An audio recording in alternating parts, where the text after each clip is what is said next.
9월 27일 하늘에서 내리는 일용할 양식 하나님의 말씀은 창세기 47장 27절에서 31절까지 말씀입니다. 이스라엘 족속이 애굽 고센 땅에 거주하며 거기서 생업을 얻어 생육하고 번성하였더라. 야곱이 애굽 땅에 17년을 거주하였으니 그의 나이가 147세라. 이스라엘이 죽을 날이 가까우매 그의 아들 요셉을 불러 그에게 이르되 이제 내가 내게 은혜를 입었거든 청하노니 내 손을 내 허벅지 아래에 넣고 인애와 성실함으로 내게 행하여 애굽에 나를 장사하지 아니하도록 하라. 내가 조상들과 함께 눕거든 너는 나를 애굽에서 메어다가 조상의 묘지에 장사하라.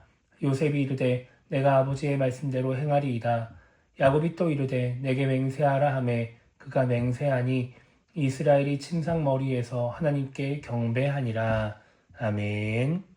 오늘 우리가 읽은 말씀은 요셉에게 자신의 장례를 부탁하는 야곱의 모습을 기록하고 있습니다.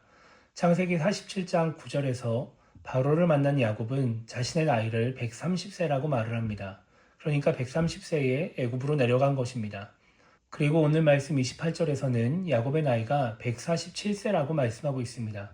그러니까 이때는 애굽으로 내려간 지 17년이 지난 시기인 것입니다. 이때 야곱은 자신의 생이 얼마 남지 않았음을 인식하고 요셉을 부릅니다.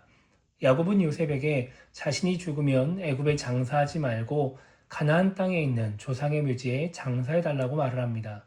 그래서 요셉은 야곱에게 그렇게 하겠다고 약속을 하게 되죠. 오늘 야곱은 어떤 마음으로 요셉에게 이런 당부를 했을까요? 단순히 아브라함과 이삭과 같은 무덤에 장사되고 싶어서 이런 당부를 한 것일까요? 아니면 먼 타지에서 살면서 적응을 못해서 고향으로 돌아가고 싶은 것일까요? 야곱이 조상의 묘지에 장사되고 싶어하는 이유는 그곳이 가나안 땅이기 때문입니다.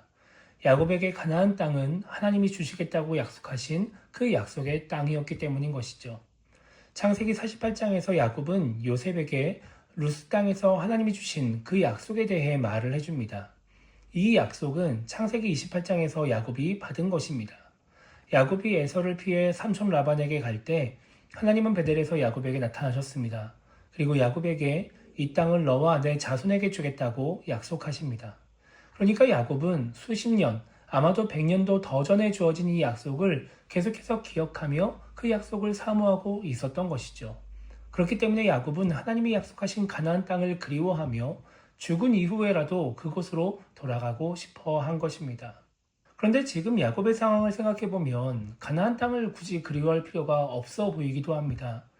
27절을 보면 애굽으로 내려간 지 17년 된 야곱의 후손들은 고센 땅에 잘 정착해서 생육하고 번성하고 있었습니다. 흉년이 끝나고 요셉의 지위가 낮아져서 애굽 사람들이 괴롭히고 있는 것도 아니었습니다. 흉년도 끝났고 요셉도 건재하고 자손들은 잘 정착해서 번성하고 있는 아주 평화로운 시기인 것이죠. 실제로 살기 좋은 땅이 어디인지를 따져봐도 가나안보다 지금 살고 있는 애굽이 더 살기 좋은 땅입니다.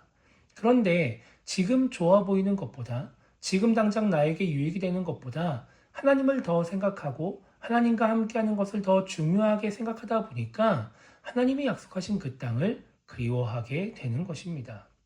우리가 나의 유익을 위해 신앙생활을 하다 보면 지금 좋아 보이는 곳에 가려고 하고 지금 나에게 유익이 되는 것을 선택하려고 하게 됩니다. 그러면 하나님보다 나의 유익을 더 우선시하는 신앙생활을 할 수 있고 그러다 보면 나도 모르게 점점 하나님과 멀어지게 될 수도 있죠. 골로새서와 빌레몬서를 보면 데마라는 사람이 나옵니다. 이 데마는 사도 바울의 중요한 동역자였습니다.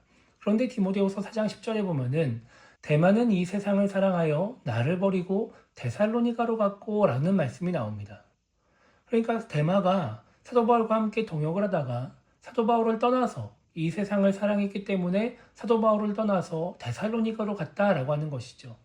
성경은 데마가 어떤 세상을 사랑했는지, 왜 사도 바울을 떠났는지 말씀하지 않습니다.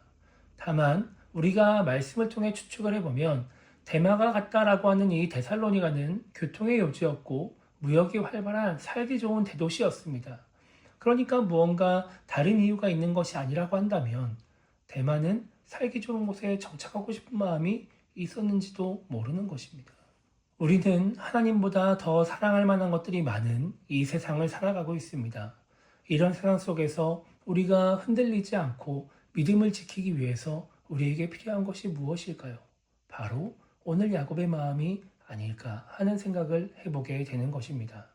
그래서 오늘 하루를 시작하면 우리가 이렇게 기도했으면 좋겠습니다. 지금 나에게 유익이 되는 것보다 하나님을 더 사랑하는 신앙인이 되게 달라고 기도했으면 좋겠고요. 어떤 유혹에도 흔들리지 않고 하나님과 함께하며 믿음을 지켜나가는 신앙인이 되게 달라고 기도하며 오늘 하루를 시작했으면 좋겠습니다. 그렇게 다른 것보다 하나님을 더 사랑함으로 말미암아 어떤 유혹에도 흔들리지 않고 믿음을 잘 지키며 하나님과 동행하는 우리 모두가 되기를 주님의 이름으로 축복합니다.